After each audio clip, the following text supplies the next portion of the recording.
Señor, toma mi vida nueva antes de que la espera desgaste años en mí. Estoy dispuesto a lo que quieras, no importa lo que sea, tú llámame a servir.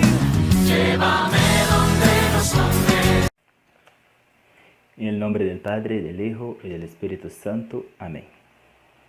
Quisiera empezar nuestro último encuentro virtual pidiendo al Señor que nos pueda bendecir, que nos pueda acompañar y que a lo largo de nuestra jornada como estudiantes, discípulos misioneros de Jesús, que podamos ser en el mundo sal y luz. Que así como María, que nuestra fe haga la diferencia en el mundo.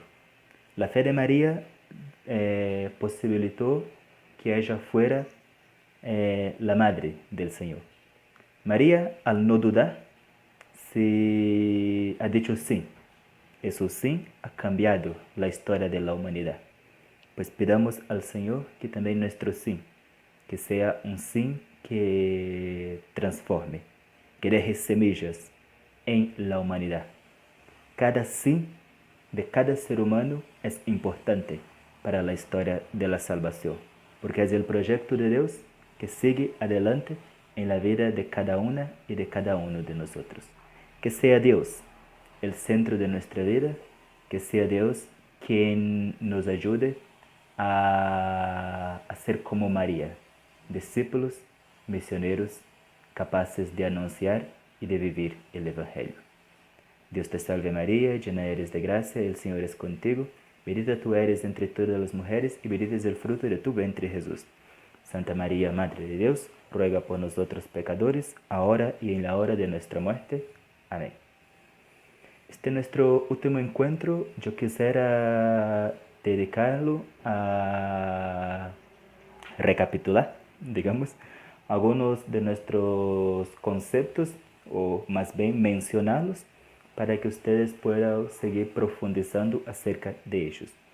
Como yo dije en el otro video, ustedes tenían que leer el texto que yo dejé y al mismo tiempo hacer el trabajo de investigar acerca de los 4 dogmas marianos, pues el tiempo es corto para exponer los 4 dogmas detalladamente como me gusta en las clases presenciales a hacerlo. Los 4 dogmas: la maternidad divina, la Inmaculada Concepción de María, la Asunción y la Virginidad. Espero que tenga quedado claro que los dogmas marianos son una fortaleza para los dogmas cristológicos. Digamos que el hecho de que María sea la Madre de Dios nos ayuda a comprender la divinidad de Jesús. Pero el hecho de que María sea la toda santa, la Virgen, la pura, nos ayuda también a comprender la humanidad de Jesús. El hecho de la Inmaculada Concepción de María nos ayuda a comprender un poco más el proceso de la salvación del ser humano. Recuerda que en el dogma de la Inmaculada Concepción había ahí una pelea teológica, ¿no? Una disputa teológica más bien, entre aquellos que decían que María no podía ser inmaculada porque la salvación o la redención tiene que llegar a todo ser humano. Es la universalidad de la redención en Cristo. Pero si María era inmaculada, o sea, libre del pecado, entonces ella pues no ha sido redimida por Cristo. Y si ella no fue redimida por Cristo, entonces la redención de Cristo no es universal.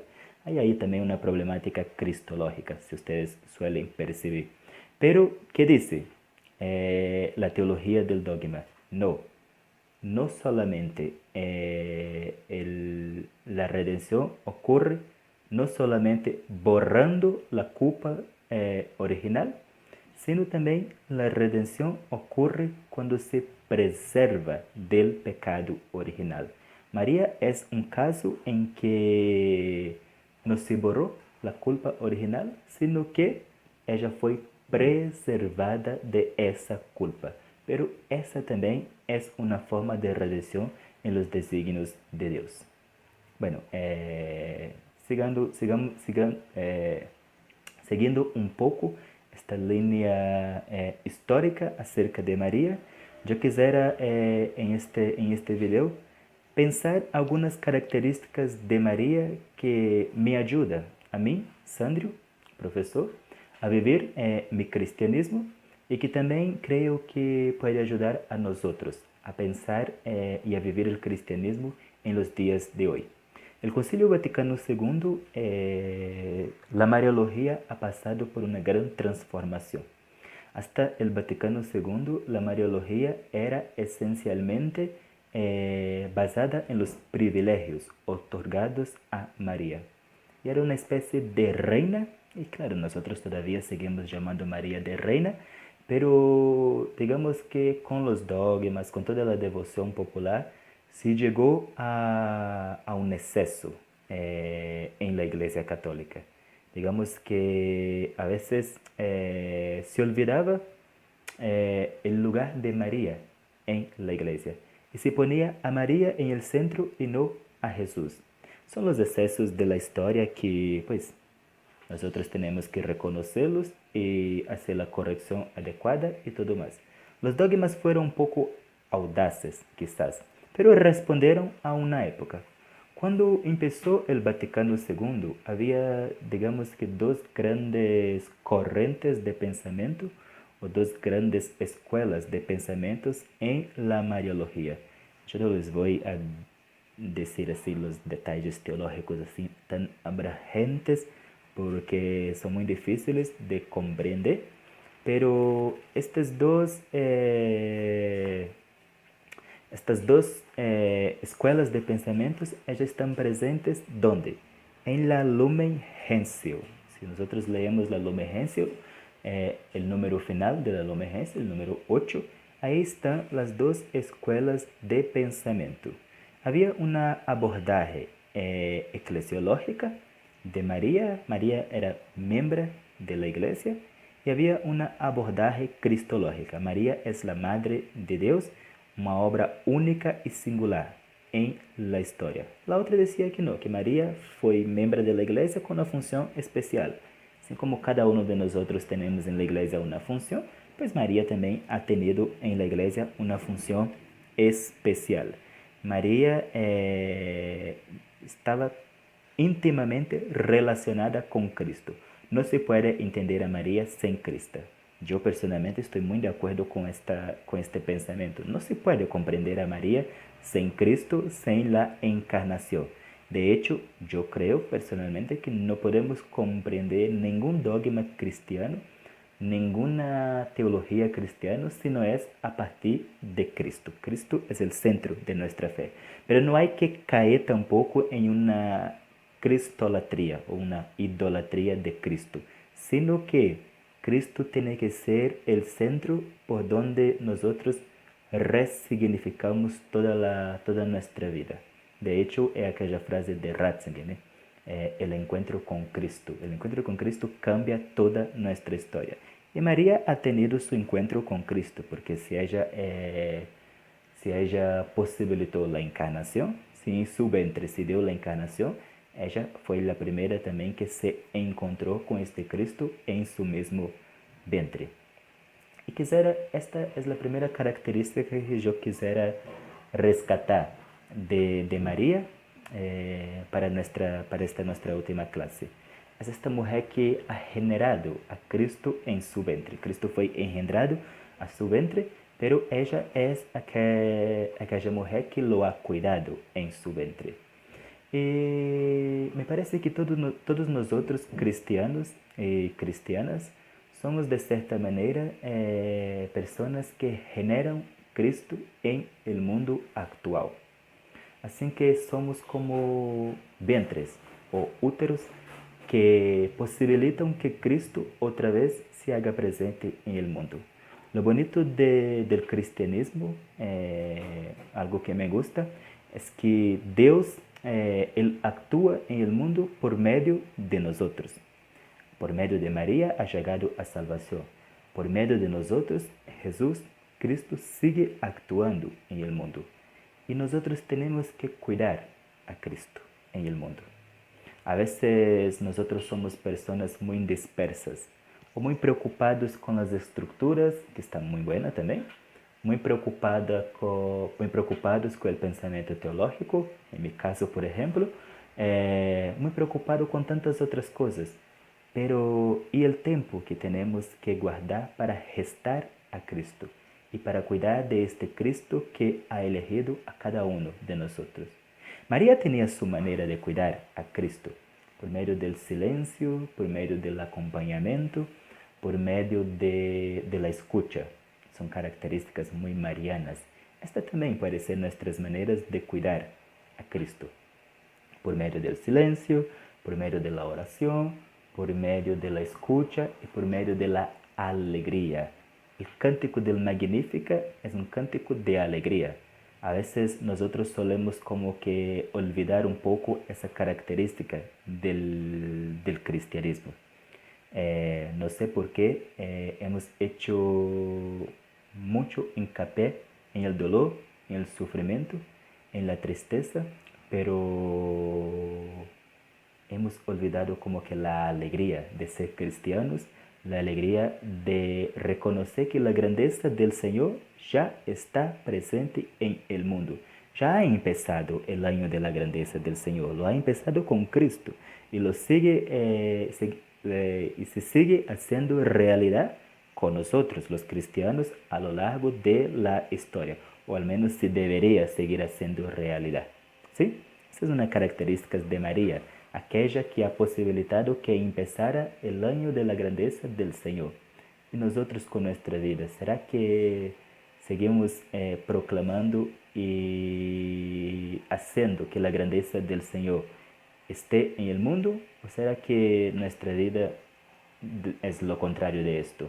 Es una pregunta que nosotros tenemos que hacer también. Una característica muy importante de María y que creo que los teóricos, los teólogos, los espiritualistas, los biblistas a veces hacen mucho hincapié es en la fe de María. Y creo que nosotros también tenemos que detener un poco en la fe de María. El Vaticano II nos ha pedido que María fuera modelo de la Iglesia, modelo de fe, modelo de seguimiento, modelo de discípula misionera de Jesucristo. Creo que esa característica nos puede ayudar en mucho, porque María ha tenido sus periodos de dolores. De hecho, una de las vocaciones marianas es Nuestra Señora del Dolor. María ha tenido sus momentos de tristeza, María ha tenido sus momentos no sé, de estar como que para abajo, pero ella ha sido fiel y ha tenido fe en la palabra que el ángel le anunció y ha tenido fe en su Hijo también. A veces en nuestra vida nosotros también tenemos nuestros periodos difíciles, nosotros también tenemos nuestros momentos de tristeza, nuestros momentos de sufrimiento. Y así como María, creo que hay que hacer hincapié en la esperanza, en la escucha, hay que mantenerse firmes en esta fe y constantes en esta fe. Una otra característica de María es que María no duda. Los teólogos dicen que María no duda, pero María sí pregunta, ¿cómo va a pasar esto si yo no conozco varón? Creo que esa es una característica que nosotros también deberíamos rescatar para nuestra vida de fe. A veces nuestra vida de fe es una vida de repeticiones y de repeticiones y de repeticiones, pero nunca solemos preguntar ¿y por qué? No sé, pero a mí, por ejemplo, me interesa mucho el porqué de las cosas o la razón de las cosas, ¿no? Principalmente cuando se trata de la fe. Claro que no sabremos contestar a todas las preguntas, pero hay que hacerlas. Hay preguntas que nosotros tenemos que hacerlas. Una de las características de la tradición es que la tradición es viva. Y no es solo recibir una tradición de una autoridad y dejarla ahí nomás. Hay que preguntar a esa tradición, porque de esa respuesta depende nuestra forma de vivir el cristianismo hoy. María, cuando acepta a Jesús, lo acepta porque ha preguntado al ángel, ¿cómo va a pasar esto? Entonces, no sé, a usted el padre le ha dicho que pues María es inmaculada. Y usted va a la casa y sigue repitiendo esto toda la vida, pero nunca entiende el por qué María es inmaculada. O el padre le ha dicho que María fue asunta al cielo. Bueno, María fue asunta al cielo y tú empiezas a pelear con los protestantes y repite, repite, repite, pero hay que decir cómo María fue asunta al cielo.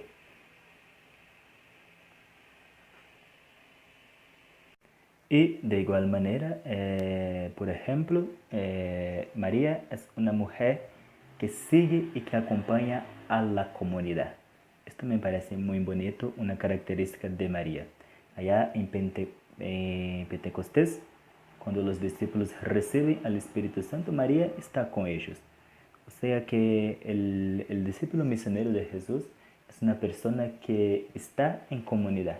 Si pensamos la misma familia de Nazaret como una comunidad, María ha sido una persona de comunidad. Y Joseph Ratzinger dice en un documento acerca de la iglesia que la fe católica y la fe cristiana él ya es esencialmente comunitaria.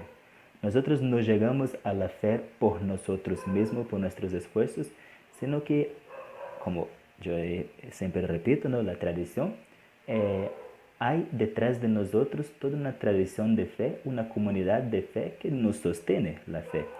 Nosotros no creemos por nuestros esfuerzos personales, no es que hemos inventado la fe así, de la nada. No, la fe es una cosa que la comunidad cristiana ha guardado a lo largo de los siglos. Tanto la comunidad cristiana católica como la comunidad cristiana protestante, como la comunidad cristiana ortodoxa, son comunidades de fe, no son individuos aislados que creen. Por esto es tan importante acompañar nuestras comunidades de fe. A mí me gusta mucho algunos grupos marianos pequeños que se reúnen para reflexionar, para hacer el rosario y para estudiar el Evangelio y para vivir la fe. Así, estos grupos pequeños, donde uno conoce al otro, son comunidades, ¿sí? Me parece muy bonito.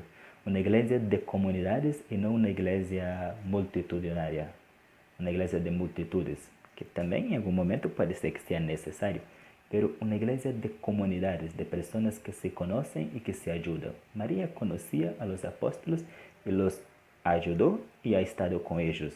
También nosotros debemos conocer a nuestros hermanos y caminar con ellos y vivir con ellos.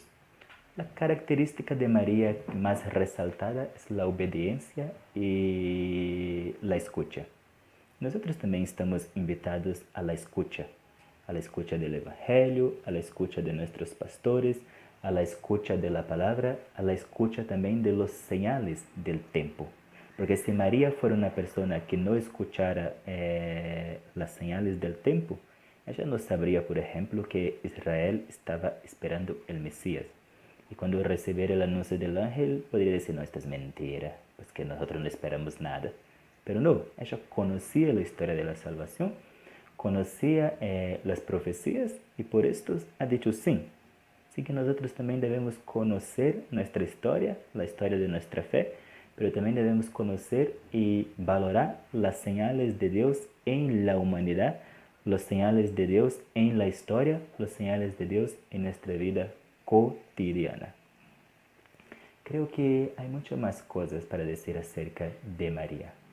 Desde el concepto de vocación, por ejemplo, hay mucho que hablar acerca de María. María ha sido una mujer vocacionada, como cuando estudiamos la vocación de Abraham y la vocación de María.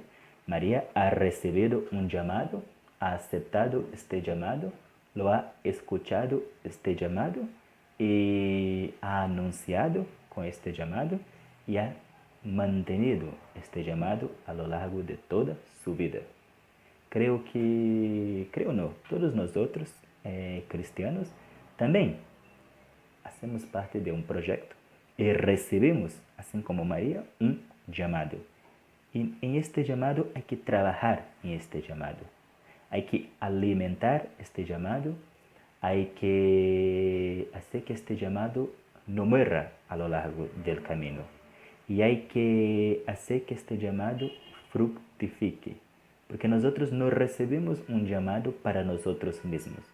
Claro que el llamado nos trae beneficios personales, digamos que la palabra está mal empleada, pero bueno. Pero el llamado es para la humanidad, es para construir el reino, es para la comunidad. Ninguna vocación es una vocación aislada de la historia de la salvación. La vocación de María no ha sido una vocación aislada en la historia de la salvación. No ha sido un privilegio aislado que Dios quería hacer de María la Virgen, la Reina y ya, voy a llamar y te voy a hacer la última Coca-Cola del desierto. No es esto. Dios tiene un proyecto y dentro de este proyecto invita a hombres y mujeres para que colaboren con él. Y ha invitado de manera especial a María, le ha otorgado algunas gracias especiales, pero también invita a cada uno de nosotros, a cada una de nosotros, no, de ustedes, a cada uno y a cada una lo invita para que hagamos parte del proyecto de salvación de Dios. Yo quisiera terminar este video invitando a que ustedes puedan leer la Lumen Gentium, solo el numeral 8, ¿no? El último capítulo acerca de María. Pero también quisiera invitarlos a leer la carta Rosarios Virgen María, que es una carta del Papa Juan Pablo II, de San Juan Pablo II, ¿no? De Karol Wojtyla, que es acerca del rosario, pero que nos puede ayudar un poco a reflexionar y a vivir la fe mariana en los días actuales. Y yo quisiera hacer una afirmación. María es la Madre de Dios. María es la Madre de Jesús, María es el Asunto al cielo, María es la Virgen, María es la Inmaculada, pero María fue una mujer. María fue un ser humano que ha estado en la tierra y que ha vivido el cotidiano. Y que en el cotidiano ha dado una respuesta al llamado del Señor. Creo que esto nos puede alimentar nuestra fe. A veces nosotros solemos pensar que los santos y aún más la Virgen María son seres que están afuera del mundo, afuera del planeta. No, nada de esto. Los ángeles, los santos y María, los santos y María son personas comunes, personas que viven la vida, pero la viven desde una perspectiva, desde la perspectiva de Dios, entregándose totalmente a Dios, al proyecto. María se ha entregado toda al proyecto de Dios. Así que nosotros también estamos invitados y invitadas a entregarnos todos completamente al proyecto de Dios. Y esta entrega no significa que todos nosotros tenemos que ser sacerdotes, que todos nosotros tenemos que ser monjas, que todos nosotros tenemos que abandonar, no sé, nuestras esposas y nuestros esposos. No. Entregarse todo al proyecto de Dios significa vivir la vida teniendo a Dios en el centro y no el proyecto de hacernos propietarios, sea de la naturaleza, sea del mundo, sea del otro. Tener a Dios en el centro cambia toda la perspectiva. Así que pido a María Santísima que les pueda ayudar a hacer con que Dios sea el centro de sus vidas y también ayudar a mí para que Dios también sea el centro de mi vida. Lea los textos lucanos acerca de María, los evangelios de la infancia. Si ustedes quieren un libro de devoción, lea el libro de Montfort. No sé, también pueden leer las cartas del Papa acerca de María, los textos que yo se los envié. Y en fin, sigan profundizando en la doctrina acerca de María. Pero recuerden, toda oración a María y toda devoción todo estudio acerca de María nos tiene que conducir a Jesucristo. Si no nos conduce a Jesús, hay un problema ahí. Así que María nos pueda conducir siempre a Jesús. Muchas gracias y nos vemos en el próximo curso. Llévame donde los hombres necesiten tus palabras, necesiten